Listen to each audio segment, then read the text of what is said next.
Now, with everything that's going on between Israel and Palestine, it's very easy to lose sight of other stories that are actually going inside the Middle East at this time. Here's a good one. Afghan President Hamid Karzai has criticized the U.S. military for violating their agreement on prisoners and continuing to hold them despite that they have ordered them to be released, has gone to the point of actually telling Afghan forces to go after the detention center that the U.S. is occupying to take it back.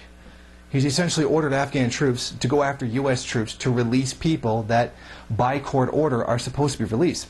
There was a deal signed in March between the U.S. That gave the U.S. 6 months to transfer captured Afghans to Afghan custody, an agreement that the U.S. has not upheld. They're still continuing to hold the people despite the fact that by law they're supposed to be handing them over. Now, Karzai released a statement Monday calling the failure to hand them over a serious breach of the Memorandum of Understanding. U.S. troops are now illegally holding 70 Afghan prisoners that have been ordered to be released by Afghan courts. Now, the Afghan courts have acquitted 57 of these people, meaning they have been found not guilty of any crime, and they are to be released because they're not guilty. Now, the U.S. is still refusing to let them go. These people are innocent, and the courts have found them to be innocent, and the U.S. is still refusing to let them go, citing them as a danger to U.S. national security. That's completely ridiculous. I can't remember the last time an Afghani peasant farmer was the most dangerous person in the world. Now, the U.S. military is arguing that Afghanistan is not ready to take control of the prisoners, so therefore the agreement that they've already signed is somehow null and void, when they're clearly in violation of the contract. They've also demanded that the Afghans agree to hold some of the detainees, which they've already declared not guilty, or are considered to be too dangerous to be freed without a trial. I mean, they just want them to hold them indefinitely, without a trial. I mean, how fascist is that? This shows that despite all the rhetoric about how they're going to change everything and hand over everything to the Afghan government and how they're there to help, here they are explicitly saying even people that have been found not guilty are to continue to be held. Not just held without trial, but actually found to have done nothing wrong are still being persecuted because of national security reasons. In other words, none. In other words, all they suspect is that they've pissed these people off by detaining them so much that they might turn around and join the Taliban. Well, you couldn't really blame the guy for doing it now.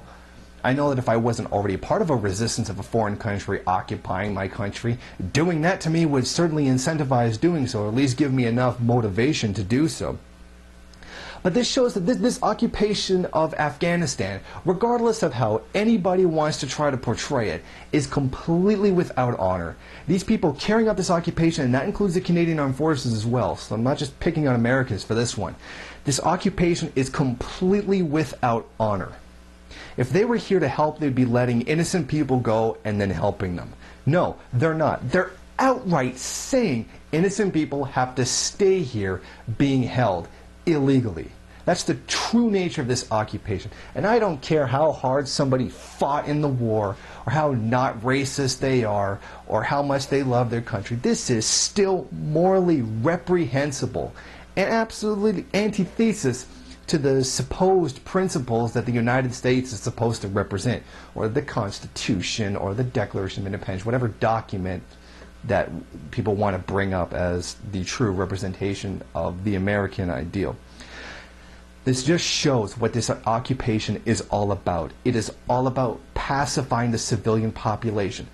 Partly about defeating the Taliban, but about pacifying the Afghan population to serve U.S. interests. And as much as I think Hamid Karzai is a despicable puppet of U.S. imperialism and NATO imperialism, I give him all the credit for, even in this very limited way, for once standing up for his own people, even though his entire power base is based on the U.S. occupying Afghanistan. So will give him fair credit in that context for, at least in some way, standing up for his own people.